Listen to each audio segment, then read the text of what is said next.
इस बीच रूस की सेना ने दावा किया कि उसने नीप्रो इलाके में यूक्रेन की हथियारों से भरी एक ट्रेन को तबाह कर दिया।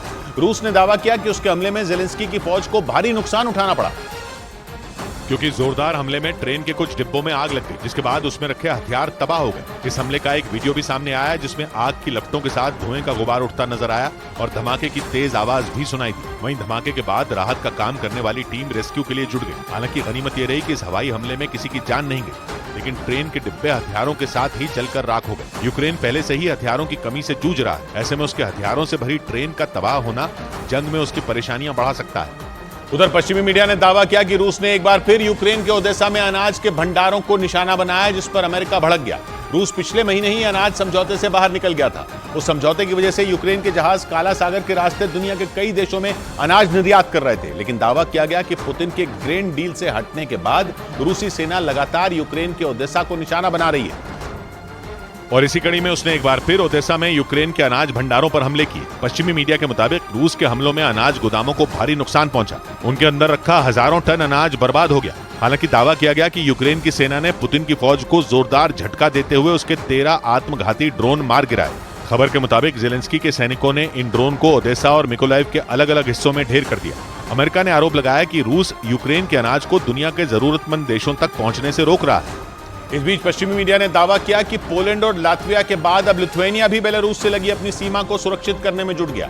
बताया गया कि लिथुआनिया ने बेलारूस जाने वाले 6 रास्तों में 2 को बंद कर दिया।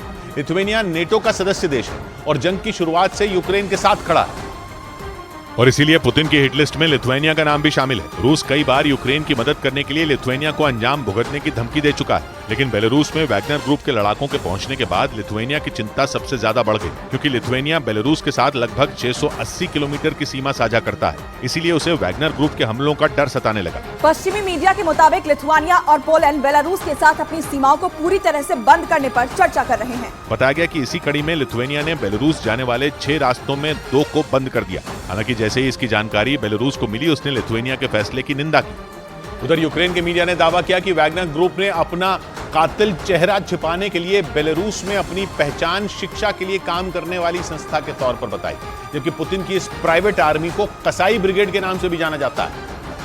क्योंकि वैगनर ग्रुप के लड़ाके जिस जंग में भी उतरते हैं, वहां बेरहमी से दुश्मनों को मिटा देते हैं। कहा जाता है कि पुतिन को जीत का तोहफा देने के लिए ये लड़ाके किसी भी हद तक जा सकते हैं। लेकिन यूक्रेन के मीडिया ने दावा किया कि वैगनर ग्रुप ने अपना कातिल सेना का चेहरा छिपाने के लिए बेलारूस में नए पैंतरे का सहारा लिया, जिससे वो बेलारूस में बैठकर दुनिया को धोखा दे सके। दावा है कि रूस से लौटने के बाद वैगनर ग्रुप ने बेलारूस के एक इलाके में अपना ठिकाना बनाया और वहां उसने शिक्षा के लिए काम करने वाली एक संस्था के तौर पर खुद को रजिस्टर करवाया, ताकि किसी को भी उसकी असलियत का पता न चल सके। 2 महीने पहले इस ग्रुप के चीफ येवगेनी प्रिगोजिन अपने लड़ाकों को लेकर मॉस्को की तरफ कूच कर गए थे, लेकिन कहा जाता है कि समझौते के बाद वो बेलारूस चले गए।